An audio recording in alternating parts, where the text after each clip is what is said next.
Hello, sir. Am I audible? Yeah, you're audible, Amit. Yes. Hope my slides are visible, sir. Yeah, your slides are also visible.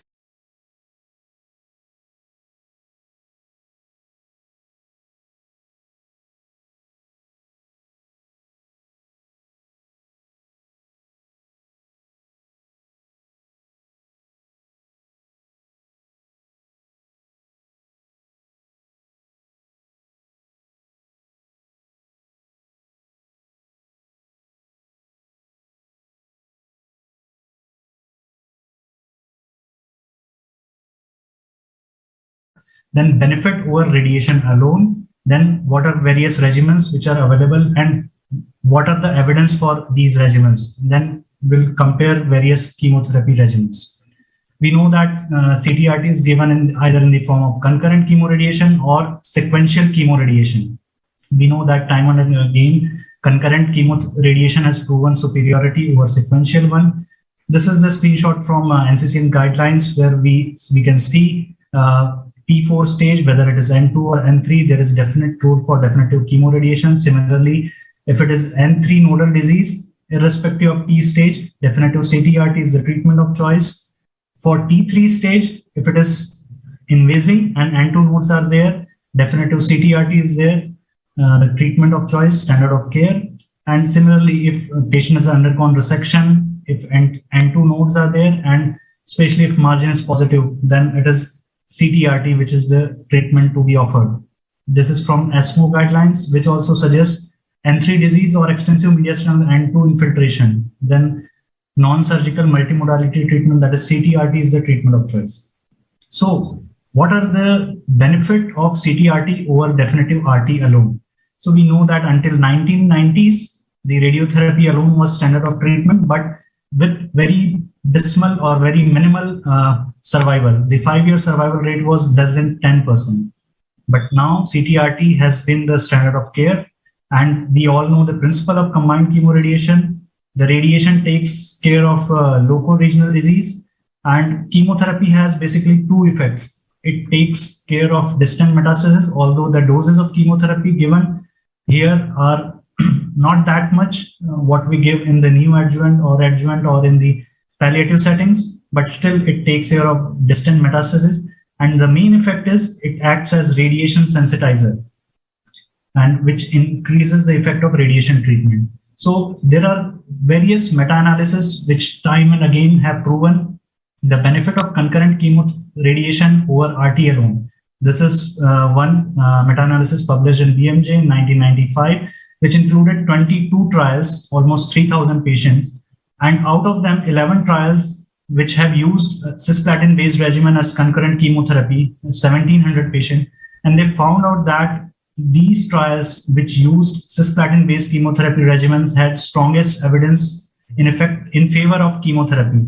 And the absolute benefit of 4% at 2 years and 2% at 5 years. So if you take this 2%, numerically it may not sound great, but when I told that before the era of CTRT, when we were giving RT alone, the 5-year survival rate was less than 10%, then 10% and adding 2% over it, it sounds great now.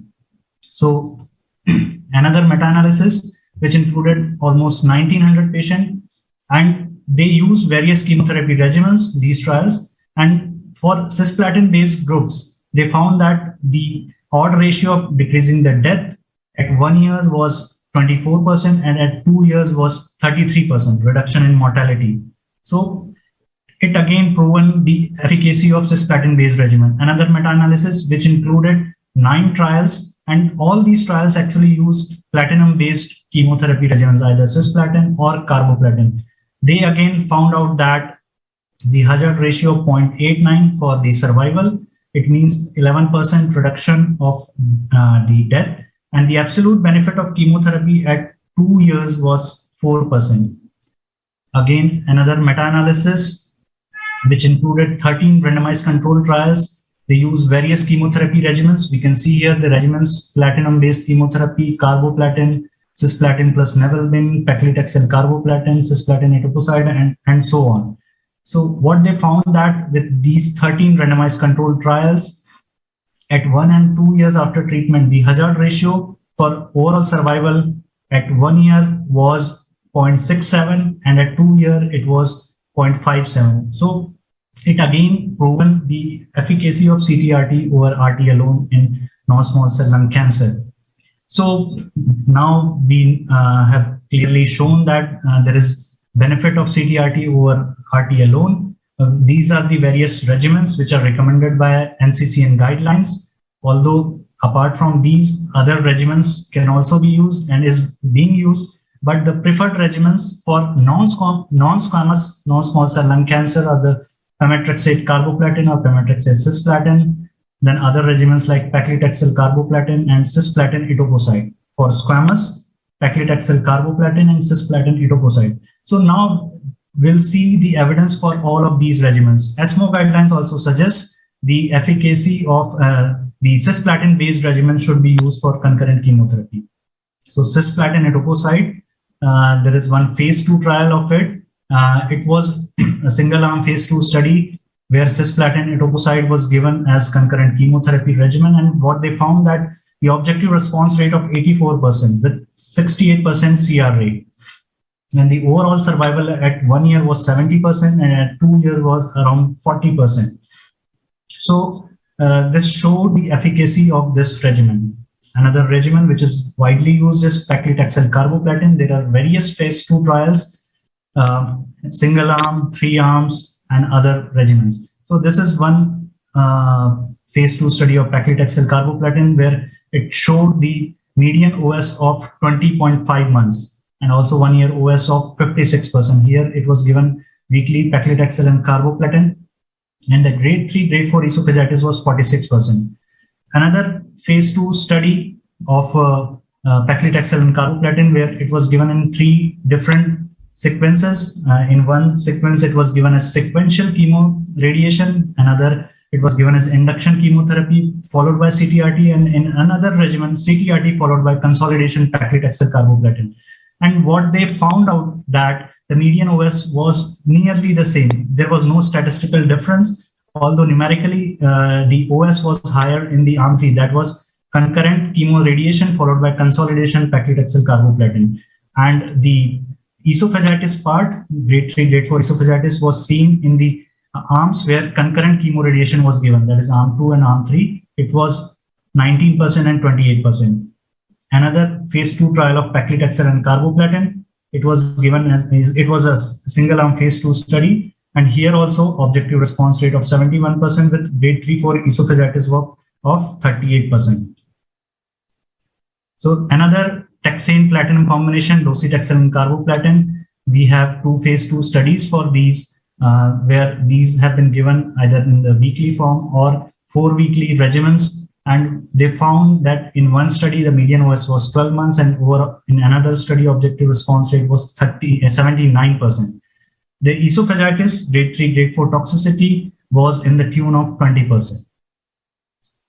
So now coming to the randomized trials, we have different randomized trials which have compared the different chemotherapy regimens. One phase 2 study which compared paclitaxel and carboplatin with concurrent cis-etopo, and they found that they used 65 patients were randomized, and they compared both these regimens with the RT dose of 60 gray, and they found that the 3-year overall survival was better in etoposide cisplatinum arm, that is 33%, as compared to 13% in the pacli-carbo arm. Obviously, the hematological toxicities were more with cis-etopo arm, but the radiation pneumonitis was seen more commonly with pacli-carbo arm.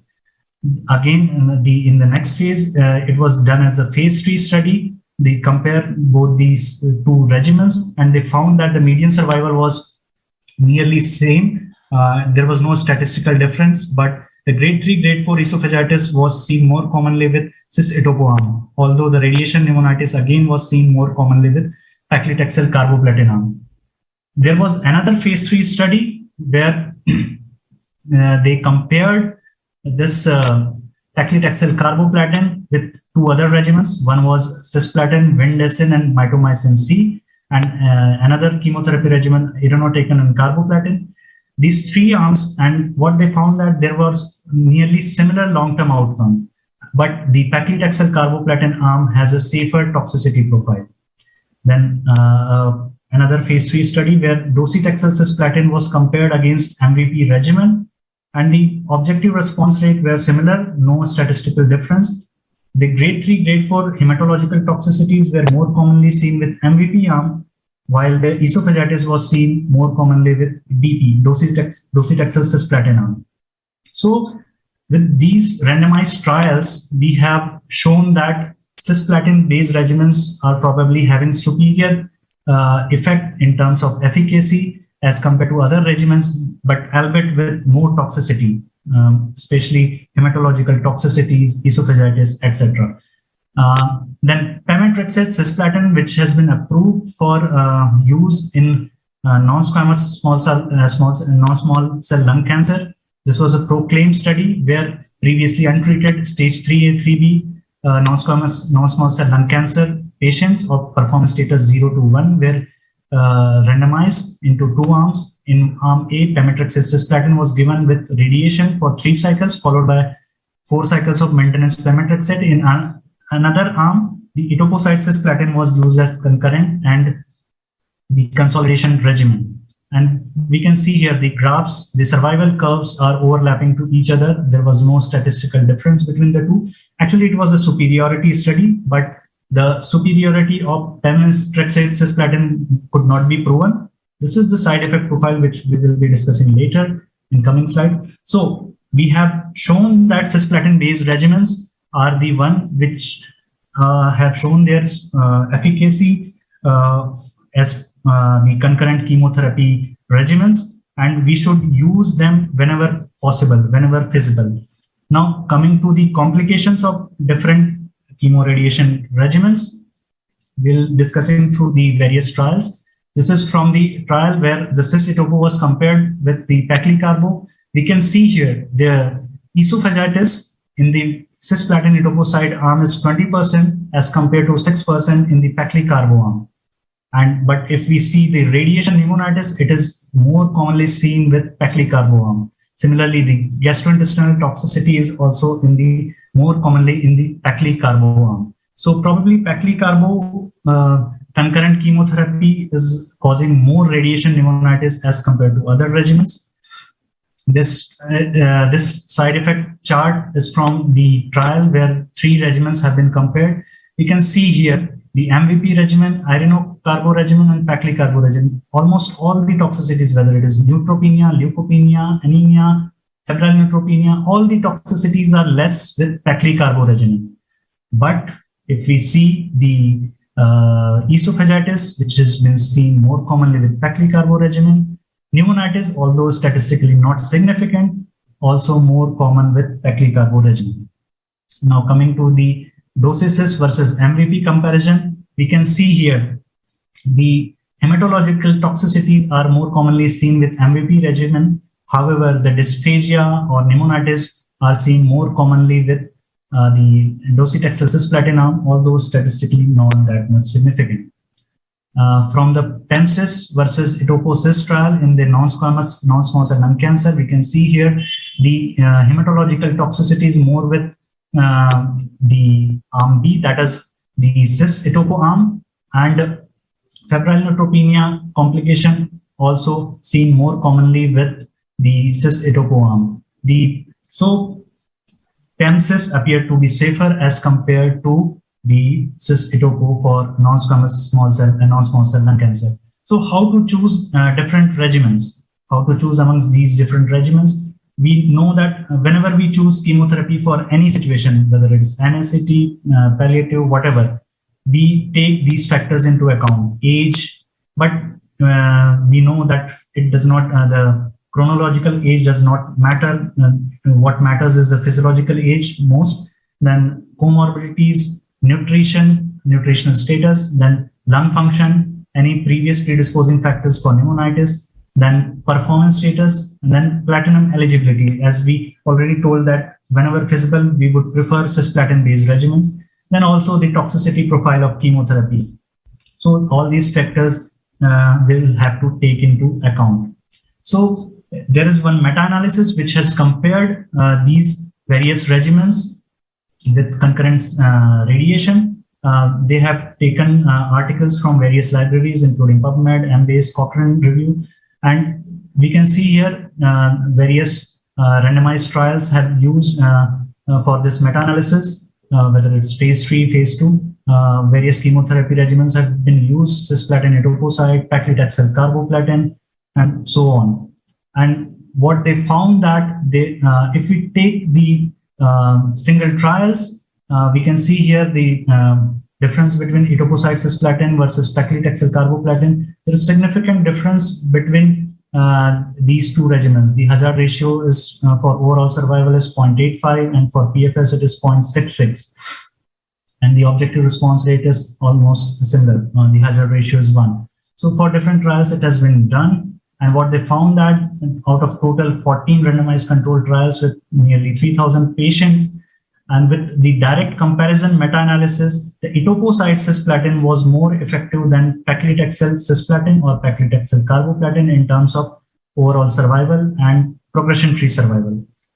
The all regimens comparison did not produce statistically significant difference in survival, but still we can make it like etoposide cisplatin has proven superiority in terms of efficacy, but side effect profile wise, paclicarbo seems a suitable option. Then I would like to also highlight that there is ongoing trial at TMH Mumbai, which is comparing these two regimens in the concurrent CTRT setting. Then just to highlight, there are various ongoing concurrent immunotherapy trials with lung RT. This is the brief summary of those trials. So to summarize, the platinum-based chemotherapy regimen remains the standard of care for concurrent CTRT, although associated with more hematological toxicity. Whenever feasible, we should give cisplatin-containing regimen, that is cisplatin etoposide. In other patient, taxane platinum combination can be used with more safety, and then combination of concurrent immunotherapy or TKIs with RT will probably change the outcome in this set of patients. Thank you.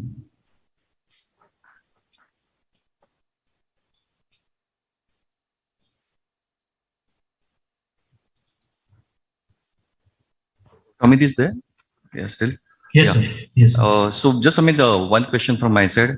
When we are now looking at adjuvant maintenance durvalumab, so do you think now the regimen selection becomes more imperative? Like, can we avoid paclitaxel carboplatin? And second thing is that if somebody is really going to take, say, maintenance durvalumab, can we really avoid giving a then concurrent regimen? I think Kumar sir is also there, so he can also throw some light. So two questions.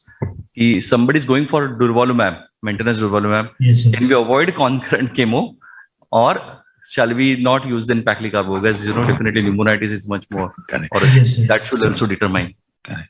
So first part, I think so. What Amit made a very pertinent point in the beginning. Maybe we missed that if you give only radiotherapy and then you add chemotherapy to it, it is a concomitant chemoradiation which adds 4% or 2% we talk about. But if you take radiotherapy and we have chemotherapy added to it like neoadjuvant, then the addition is around 8 to 10% odd improvement in outcome. So total outcome difference will be around some 10 to 12% overall. That's removing a chemotherapy will not be a good idea. That's the first comment. I do agree in future, if we have some more wonderful immunotherapy, it is a possibility. But at this moment, if you can, good to give it. Second, your question is very valid. What do we do with taxane? There is a decent data that taxane does lead to more reactions. Lung reactions are more, pneumonitis is more. So there is a issue regarding this. A good thing is that we do have multiple options, but somehow as a medical oncologist, we are so comfortable with weekly paclicarbo that we keep using it. And we don't have a definitive data that it harms, so we don't change it. But I think so. Your question is pertinent that if you can avoid it is better. You have a pemetrexed platinum, you have a etoposide platinum, you have vinorelbine, you have data from whole lot of these drugs in combination to given with the RT. I don't know what Amit thinks. Amit, hopefully you agree with my comment. Yes, sir, definitely. After your comments, there is no need to any further comments, sir. Somehow I don't know, but in our practice, I don't know. Vinorelibin cisplatin is really less represented. Maybe I think others can have. So definitely we are moving to the next session, which is sponsored